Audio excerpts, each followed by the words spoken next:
गर्मी में अमीर गरीब सहेली ने किया ससुराल का बंटवारा। क्या हुआ शालिनी, तुम आज बहुत गुस्से में लग रही हो।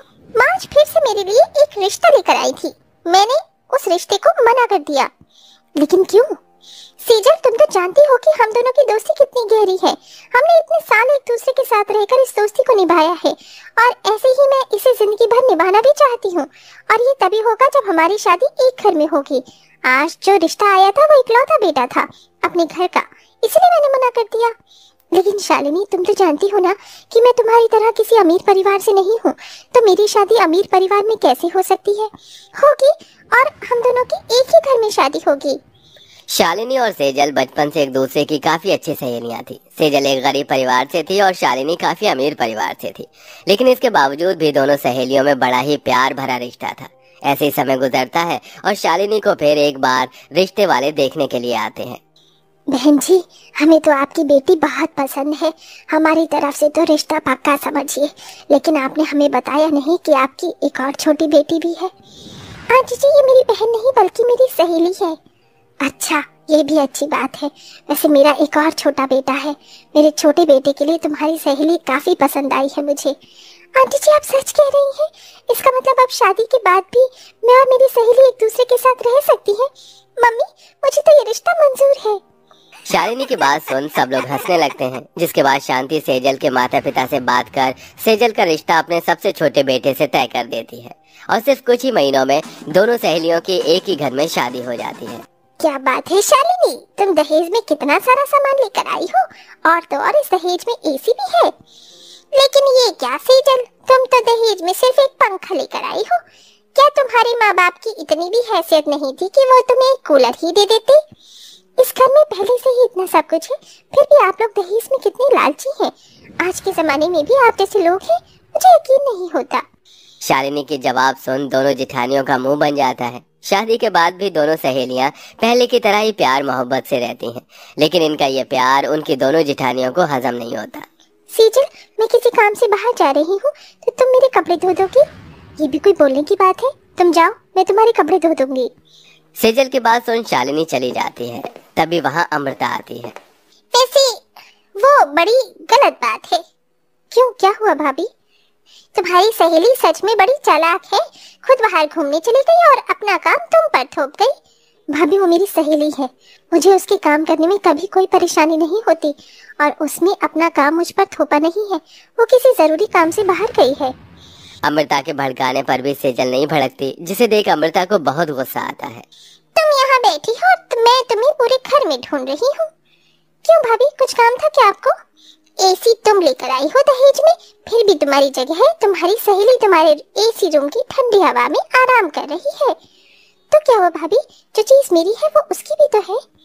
शालिनी की बात सुन रूपा भी मुंह बनाकर चली जाती है। कुछ भी कर लो, लेकिन ये दोनों सहेलियां तो एक दूसरे से अलग होने का नाम ही नहीं ले रही हैं। हमें इन दोनों को जल्द से जल्द अलग करना होगा, वरना एक दिन ये दोनों हमारा पत्ता साफ कर देंगी।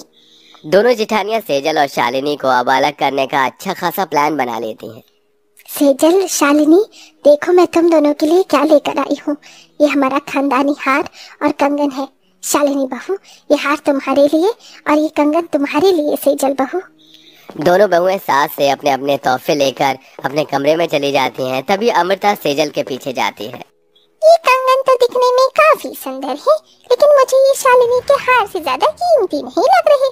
वैसे सच कहूँ, वो हार तो तुम पर ज्यादा अच्छा लगता। न जाने माँ जी ने वो शालिनी को क्यों दिया। लगता है शायद माँ जी भी तुम दोनों की अमीरी गरीबी में भेदभाव करती है। अमृता की बात सेजल को काफी हद तक ठीक लगती है और अब सेजल भी इस बारे में सोचने लगती है। सेजल, ये मेरी तिजोरी की चाबियां हैं। आज के बाद तू इन्हें संभाल के रखना। बूढ़ी हो चुकी हूँ, कहीं रख भूल गई तो बाद में परेशानी होगी। शांति अपनी तिजोरी की चाबियां सेजल को दे देती है, जिसे देख रूपा। सेजल घर में सबसे छोटी बहू है, लेकिन फिर भी माँ जी ने उसे ही चाबियां दी। मुझे लगता है एक दिन तुम्हारी सहेली ही तुम्हारे सभी अधिकारों को छीन लेगी। रूपा की बात सुन अब शालिनी भी सोच में पड़ जाती है, जिसके चलते अब धीरे धीरे दोनों सहेलियों में अनबन शुरू होने लगती है और दोनों ही छोटी छोटी बातों पर बहस करना शुरू कर देती हैं और अब उनकी छोटी छोटी बहस बड़ी बड़ी लड़ाइयों में बदल जाती है। दहेज में एसी मैं लेकर आई हूँ, ना कि तू। जब देखो बेशर्मों की तरह मेरे कमरे में पड़ी रहती है। क्या कहा तूने? अब तूने मेरा और तेरा भी करना शुरू कर दिया। अगर ऐसा है ना तो मुझे तेरे साथ रहना ही नहीं। बस अब बहुत हुआ, मुझे बंटवारा चाहिए। दिमाग तो नहीं खराब हो गया है? यह क्या बकवास कर रही हो? पहली बार इसने सही बात बोली है। बंटवारा तो मुझे भी चाहिए। जब तक इस घर का बंटवारा नहीं होगा मैं तब तक इस घर में कदम भी नहीं रखूंगी। शांति अपनी दोनों बहू को काफी समझाती है, लेकिन वो उसकी एक बात नहीं मानती, जिसके चलते मजबूरन शांति को बंटवारे के लिए हाँ बोलना पड़ता है। और अब दोनों सहेलियां अपना सारा सामान अलग कर लेती हैं। शांति दोनों के काम बांट देती है, साथ में किचन और घर में उनके हिस्से भी। ये देख जहाँ शांति को दुख होता है, वहीं दोनों जेठानियां काफी खुश होती हैं। बाप रे बाप, कितनी गर्मी है। मेरे दहेज में लाए हुए पंखे से तो रत्ती भर भी हवा नहीं आ रही। लगता है अब इस गर्मी को दूर करने के लिए मुझे ठंडा पानी पीना होगा। सेजल पानी लेने के लिए किचन की तरफ जाती है कि तभी देखती है कि शालिनी के कमरे के अंदर से ठंडी ठंडी एसी की हवा आ रही है। ठंडी ठंडी हवा को आता देख सेजल शालिनी के कमरे के बाहर खड़ी हो जाती है कि तभी शालिनी सेजल को देख लेती है और उसके मुंह पर अपने कमरे का दरवाजा बंद कर देती है। ये देख सेजल को बहुत गुस्सा आता है। इतना इतरा रही है ना अपने एसी पर। क्या हुआ, हमारे पास एसी नहीं है तो एक ना एक दिन तो जरूर होगा, तब मैं भी इतराऊंगी। ऐसे ही कुछ दिन गुजर जाते हैं। बाप रे बाप, मैं तो पसीने से ही नहा गई। इस गर्मी ने तो जान ही निकाल दी। ऊपर से खाना 2 घंटे से किचन में हूँ, लेकिन ये खाना है कि बन ही नहीं रहा। पहले मैं और सेजल मिलकर आराम से खाना बना लिया करते थे, लेकिन अब तो सारी जिम्मेदारी मुझ पर आ गई है। ऐसा लगता है कि ये घर के नहीं बल्कि धोबी घाट के कपड़े हैं, खत्म ही नहीं हो रहे हैं। पहले हम दोनों मिलकर सारे काम कितने आसानी से कर लिया करते थे, लेकिन अब देखो। बंटवारे के बाद एक दूसरे से अलग हो जाने पर दोनों सहेलियों पर काम का दबाव भी ज्यादा बढ़ गया था। जहां ये दोनों अलग होकर गर्मी से काम में परेशान हो रही होती हैं, वहीं दोनों जेठानियां एसी की ठंडी ठंडी हवा खाती हैं। इन दोनों को ऐसे अलग और परेशान देख दिल को कितना सुकून मिलता है ना, पूछो मत। अभी तो ये शुरुआत है, आगे आगे देखती जाओ। मैंने कहा ना पहले मैं रोटी बनाऊंगी। मेरे पति को ऑफिस जाने के लिए लेट हो रहा है। परात में आटा पहले मैंने निकाला है तो मैं ही रोटी बनाऊंगी। दोनों सहेलियां लड़ते हुए आटे से भरी परात को अपने अपने तरफ खींचने लगती हैं, जिससे परात नीचे गिर जाती है और सारा आटा दोनों सहेलियों पर आ जाता है और दोनों ही एक दूसरे से मुंह बनाकर अपने अपने कमरे में चली जाती हैं। ये सब देख दोनों जेठानियां बहुत खुश होती हैं और ऐसे ही कुछ दिन और गुजर जाते हैं।